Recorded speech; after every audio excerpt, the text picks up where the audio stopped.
মূলা আর পেঁপে একটা নতুন একটা রেসিপি। মূলা আর পেঁপে সবজি নিরামিষ রেসিপি, অনেক মজার একটা রেসিপি করব। সবাই ফুল ভিডিওটা দেখবেন। না খেয়ে সবজি খাওয়া অনেক ভালো স্বাস্থ্যের জন্য। আসসালামু আলাইকুম ফ্রেন্ড, সবাই কেমন আছেন? আশা করি আল্লাহর রহমতে সবাই ভালো আছেন। আমি আলহামদুলিল্লাহ ভালো আছি। তো দেখুন আজকে অনেকগুলো সবজি রান্না করলাম। তো সবজি খেতে কার না ভালো লাগে। তো এখানে একটা পেঁপে নিয়েছি আর কতগুলো মূলা। এখন এগুলো আমি কেটে ধুয়ে পরিষ্কার করে নিব। তো সবাই ফুল ভিডিওটা দেখবেন। আর মূলা পেঁপে আমি ভাপ দিয়ে রান্না করি, কারণ মূলায় একটা গন্ধ থাকে আর পেঁপেরও একটা কষ থাকে, সেটা গন্ধটা আর কষটা দূর করার জন্য একটু ভাপ দিয়ে পানিটা ফেলে দিই। তো আমি অফ ক্যামেরায় কেটে নিব, এখন রান্না করব। তো এখানে একটা কড়াই বসিয়ে দিয়েছি, তারপরে পেঁয়াজ দিয়ে দিয়েছি। এখন পরিমাণ মতো তেল দিয়ে দেবো। তো সবাই ফুল ভিডিওটা দেখবেন। আজকের ভিডিওটা খুবই ভালো লাগবে যারা নিরামিষ পছন্দ করেন, সবজি পছন্দ করেন। অনেকে আছে সবজি পছন্দ করে, আবার অনেকে পছন্দ করে না। তো আমার সবজি পছন্দ। তো আমি মাঝে মধ্যেই সবজি রান্না করে খাই শুটকি দিয়ে। তো আজকে আমি সবজি রান্না করব।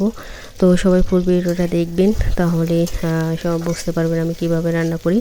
তো অনেকেই আছে পেঁপে আর মূলা সঠিকভাবে রান্না করতে পারে না। তো অনেকে বোঝে না, তবে মূলা কিন্তু অনেকে ভাপ দেয়, আবার অনেকে দেয় না। তবে যার কাছে গন্ধ লাগে সে কিন্তু ভাপ দেয়।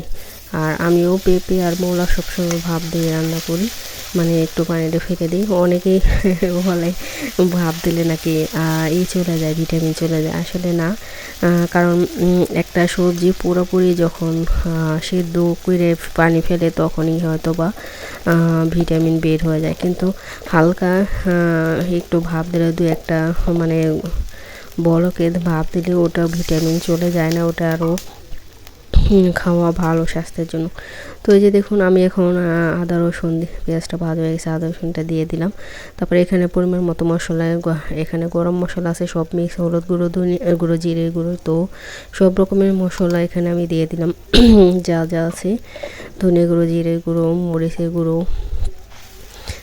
এখন মশলাটা ভালো করে কষে নেব।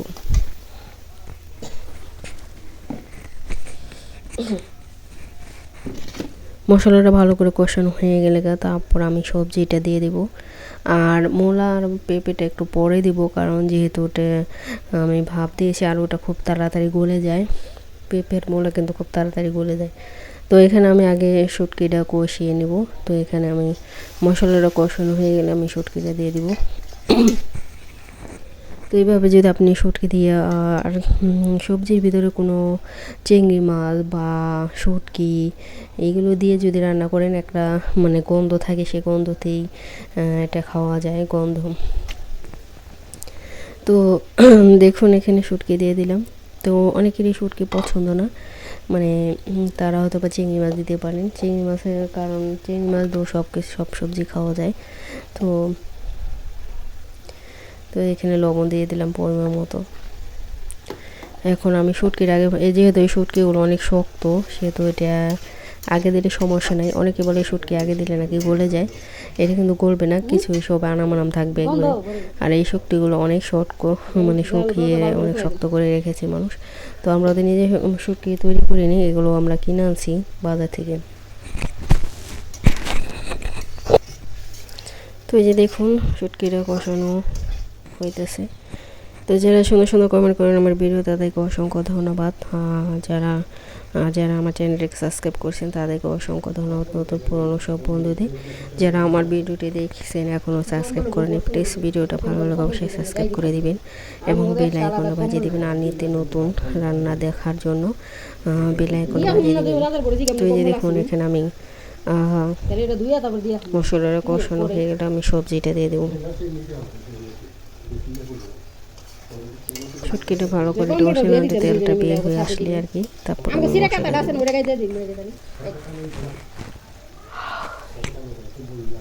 তো এই যে দেখুন আমি শুটকিটা ভালো করে কষিয়ে নিতেছি। যখন তেল বের হয়ে আসবে তখন আমি সবজিগুলো দিয়ে দিব। তো এই যে দেখুন কষানো হয়ে গেছে, আমি এখানে কিছু বেগুন দিয়ে দিলাম, সাদা বেগুন, আলু, বেগুন, আলু, পেঁপে আর মূলা দিয়ে আমি এই নিরামিষ সবজিটা রান্না করব অনেক মজা করে। এটা বেশি ঝোল রাখবো না, একবার চড়চড়ি করব।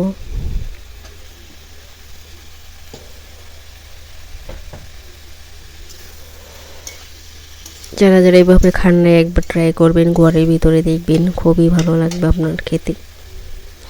একটু ঝাল করবেন, সবজি একটু ঝাল ঝাল হলে বেশি মজা হয়। তো আমি এখানে কাঁচামরিচ দিয়ে দিছি কতগুলো।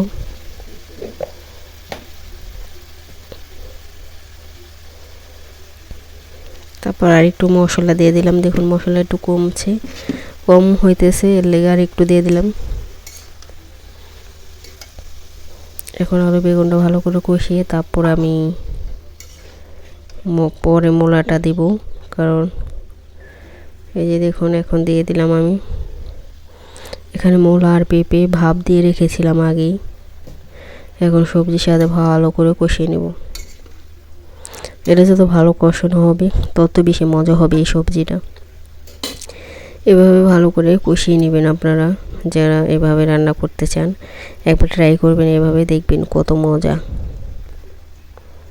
সবজি খেতে কার না ভালো লাগে, কম বেশি সবারই পছন্দ। তো এভাবে যদি আপনি সবজি রান্না খান, ভাত রুটি সব কিছুতেই ভালো লাগবে খেতে।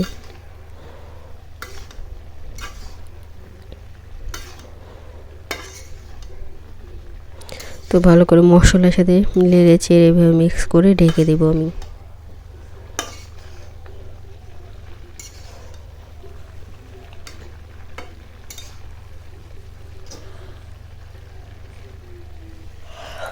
খুবই সহজ সবজি রান্না, এইভাবে রান্না করবেন আপনারা।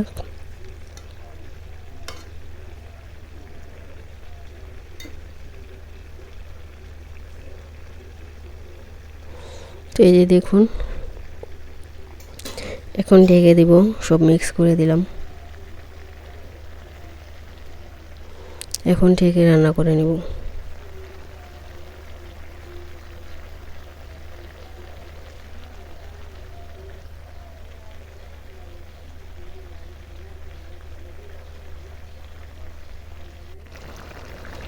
এই যে দেখুন হয়ে গেছে প্রায়। আর একটু জাল দিব, একবারে জাল দিয়ে পানিটা শুকিয়ে নিব। আর একটু পানি শুকাবো, একটু চেপে মানে ভেজে ভেজে থাকবে অল্প নিচে। এভাবে যদি আপনি মূলা পেঁপে দিয়ে সবজি, আলু বেগুন দিয়ে সবজি রান্না করেন শুটকি দিয়ে, খেতে অনেক মজা, ভীষণ মজা। আপনি এই তরকারি দিয়ে পুরো 1 প্লেট ভাত খেতে পারবেন, আর কিছুই লাগবে না।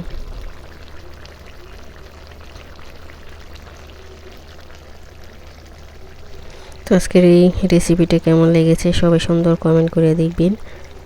আপনাদের সুন্দর সুন্দর কমেন্ট করতে খুবই ভালো লাগে। সবাই আমার পাশে থাকবেন, চ্যানেলের পাশে থাকবেন। ওকে, আল্লাহ হাফিজ, সবাই ভালো থাকবেন।